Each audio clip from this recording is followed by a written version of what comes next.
What's up, YouTube? In today's video, we're going to talk about the hidden cost of not hiring and why leaving a key role is actually a lot more expensive than you might think. Real quick, I wanted to introduce myself. My name is Ugis. I'm a founder turned headhunter.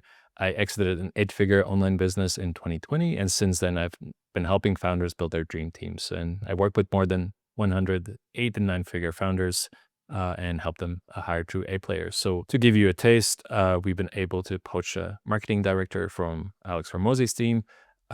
We were able to get an executive from Huel interested in joining our client. And we were also able to headhunt one of Goalie's top guys. And if you don't know, that's a $600 million supplement company. So yeah, we got one of their key people joining our client. What you definitely see when you think about hiring is the salary, right? That cost is unavoidable.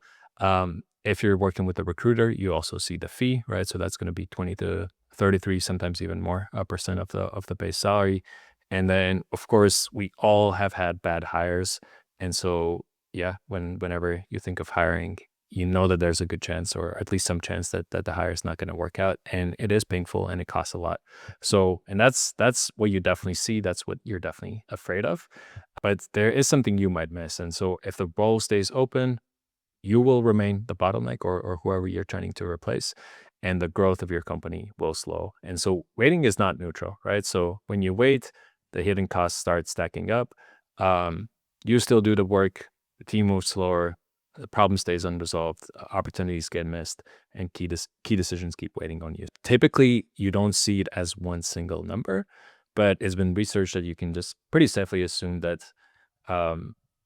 it costs double of the salary of the role that you're trying to fill when you're not filling it, right? So if the salary is 10K a month, it's going to cost you at least 20K if you're leaving that role open. What this looks like in real life, and to give you a taste of what you could be doing for your business and how you could be helping it. We had a 9-figure e-commerce company that was essentially built by a group of friends, and it's an amazing scale that they were able to achieve, but they were trying to take the company forward, and they realized, okay, group of friends is cool, but if they want to take it to the next stage, they need a true team of directors. And so over 15 months, we hired 8 people for them. And yeah, you can think of it as taking their 8 most painful problems and putting a very qualified person in charge of solving them. So if you could do something like that for your business, you probably would, right? So a different example is that we were able to get the head media buyer of Golden Hippo join our client's team.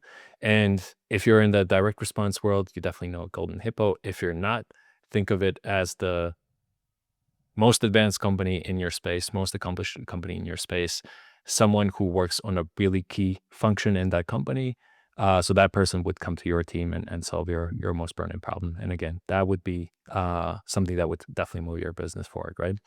And a different example is that we got a VP of finance who had sold a company exactly like our clients lead their exit. And once again, that would probably be easily worth the pains of the recruitment process, the salary, the risk of making a bad hire if you can get a person like that. On the other hand, if the role stays open, the bottleneck is not going away. If you do get the right hire, then it takes work off your plate. It gets decisions going again. It frees up your best people and things actually get done, which is the real thing we're trying to do. When you're hiring someone, you're not paying for a headcount necessarily. You're paying to remove a bottleneck, and that should be your approach to hiring. And if the bottleneck is real, waiting is really, really expensive. What I encourage you to do is solve that bottleneck fast and solve it properly, and just don't let the problem sit around. So if you have a key role that you're trying to fill, book a call. The link's in the description. And in either case, I'll see you in the next video.